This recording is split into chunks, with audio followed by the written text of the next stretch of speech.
Hey guys, this is my second attempt of installing Windows 7. I went through the first installation and I got to the end, and I guess I was running it in standard user account mode, and because I was an administrator I did have admin rights to write to the boot ini file. So there's a little lesson for you. If you are installing through VirtualBox and you're not running it as administrator for Windows 7, apparently you need to have administrative privileges. But this is also the same as installing Windows on a brand new computer, just minus this first part here. So let me get started. I'm just going to go to new here. And I'm going to name my operating system Windows 7, and as you can see down here, it automatically picked from the categories, so you can have other operating systems here. Okay, so I'm just going to hit next. I'm just going to stick with 512 for this tutorial.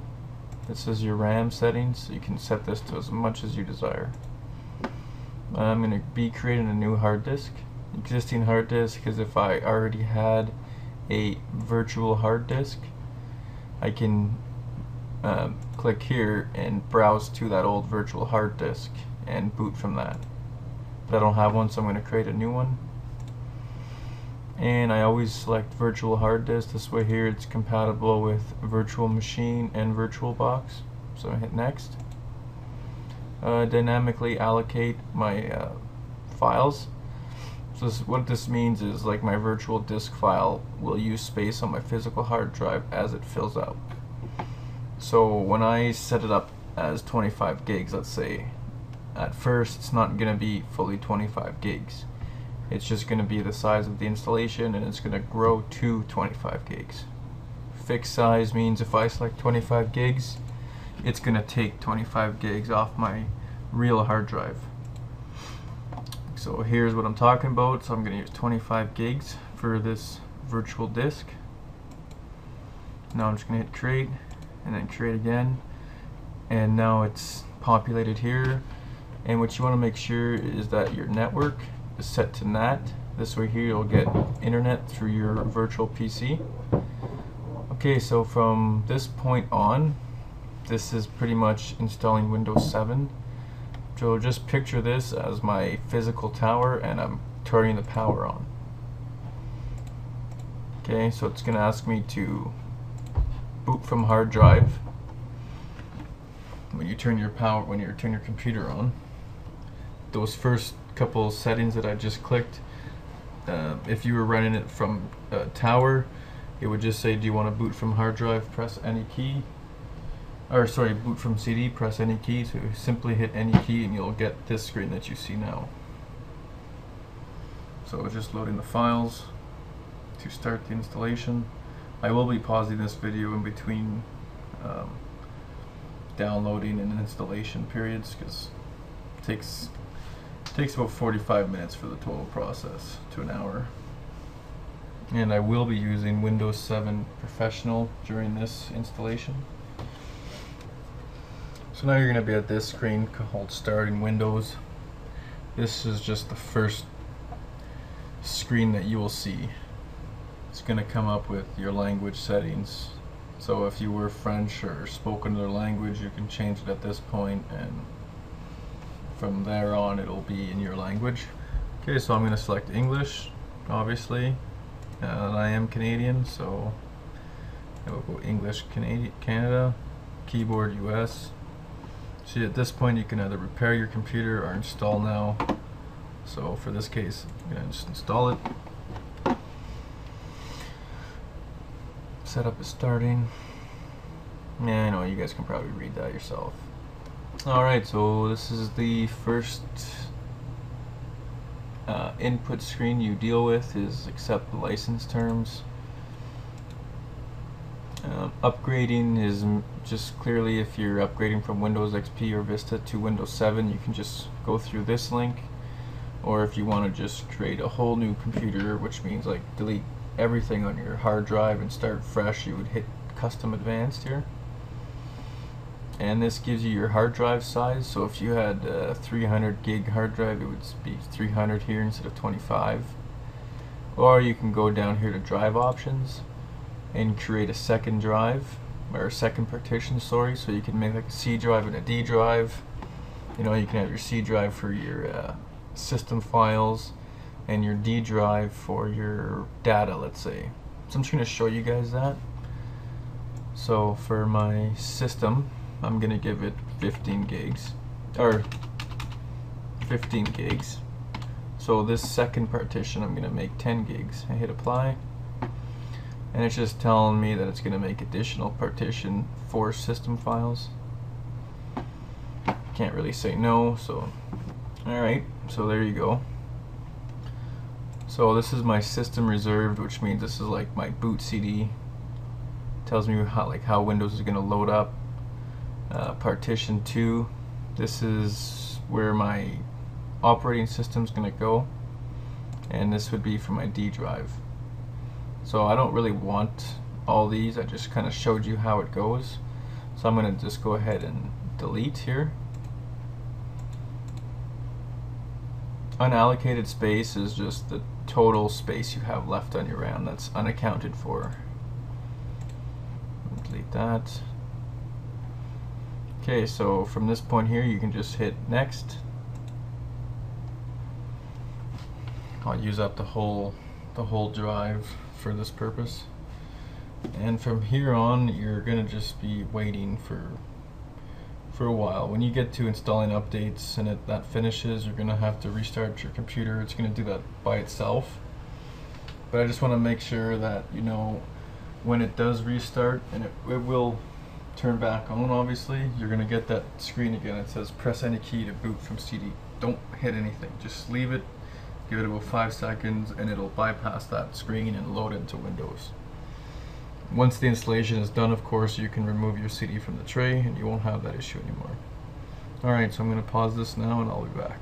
Okay, so this is what you're going to get after you get to that installing update, so you can just hit restart now. Just restart the computer. Do not press any key at this point, just let it load. And I believe it restarts one more time after you enter in a few more configurations. Alright, so after it restarts that time, it comes back to this screen, installing Windows, and it's just completing the installation. So from here again, we have to do a bit more waiting, so I'm just going to pause it one more time for you guys. Okay, so here's the last restart your computer's going to do. After this, you're going to get into the actual configuration of things, setting up the username and password and time and date. Okay, so here's your username. So this first username that you create is for your administrative account, so make sure you remember this and remember the password that you're going to be creating on the next slide, I believe. So I'm going to call it Paul, and I'm going to name my PC Shaitan. You can name your PC whichever you like, depending on where you are. If you're at home, you can name it like basement computer or son's computer, daughter, whatever. So just hit next. So here's your password for that user Paul you just created, which is the administrative account. So 1 2 3 4, 1 2 3 4, and then your hint is just a hint to your password. Try not to give it away. Like, do not do what I'm doing, but this is just for a test, and I don't really feel like ever forgetting this and having to reinstall it and troubleshoot it and all that stuff. So hit next when you're done. Your Windows updates, it's good to always use recommended settings. If you know how to do your updates, it's better to just install important updates at the beginning, just so the installation is a little quicker. But for this video, I'm just going to install updates, all of them, at a later date. So install. Here's your time and date. Just make sure everything's set accordingly to your time zone. Hit next. This is your networks. So most people are going to take home and work. Not really much of a difference. Home comes with a good little feature. You can make a home group within Windows 7. So if you have another computer in your house, or laptops, or any other computer any other device, that runs Windows 7, you guys can all like make a home group and share everything, like pictures and videos and documents, whichever you like. You can all do that with any network, but the home network just makes it easy for pretty much anybody to do. So in this video I will take home network, because I will show how to do that later. So now it's just connecting to your network. Once again, more waiting.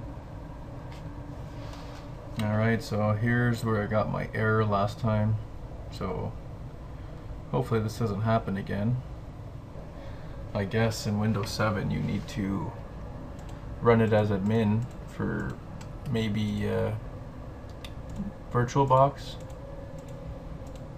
So what I'm selecting here is pretty much just preference. It's just like a little logo that it makes when you check out your computer and your properties. And the model here again will just show up. You can also write your model just so it helps out, but that's information you can all get from within Windows. So hit apply. Alright, so everything seems to have worked now. So my theory was correct. It was just I didn't have the right privileges to install this. So yeah, heads up, if you're installing Windows 7 through VirtualBox, make sure you run VirtualBox as an admin. If you don't know how to do that, just hold Shift and right click on the VirtualBox icon on your desktop and you will see Run as Administrator. Alright, so there you go. So there's my Paul user that I created, and simply just hit in my password 1234, and you can either just hit enter or hit the arrow. And more waiting, obviously. This is you only see this at the very first time you log in, or the first time you log in with any new user. And there you have it. Windows 7 is installed, it's working. And just to prove it, I got internet connection.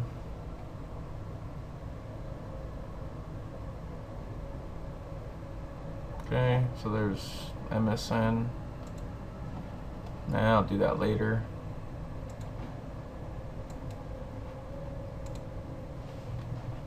So the first thing I like to do is create a user. So start, you go to control panel, and you can see here view by its category. I hate that. It gives you this look here. It's good for the user count, I guess, that I'm trying to do right now, but just so you know what it looks like, I always go to small icons and it just lists everything for you. So I just want to go to users, so hit user account, and it's going to bring up the account you're currently running. So this is my administrative account here, so I want to manage another account. Anything you see with the shields there, that's where you'd have to enter in your administrative password if you were running a standard account. So this gives you your account pages. So you start off with guest, which means like you just can log in and use the computer. It's very limited to what you can actually do in it, but it's always default is always off. So if you did want to do it, you could just turn on, just right or left click it and then turn on. But here I want to create a new account. I'm going to name it test, and you want to make sure it's standard user. Administrators have full complete access to the computer and make any desired changes, so definitely not that. So just create account, and now you're going to see my test user here, so I'm going to right click on them and create a password. Well, same thing, 1234, and hint 1234. Create password. You can also remove the password, change the picture, set up parental controls. So if you want to set up an account for your kids or something, you can put some controls on it. And just hit manage another account to bring you back, and that's everything. So when you log off next time, you will see have 2 accounts. And you can just simply log in. It's good to just always run as your standard account. So standard account is test, so 1, 2, 3, 4. Log in, it's going to say preparing my desktop again. And there you have it.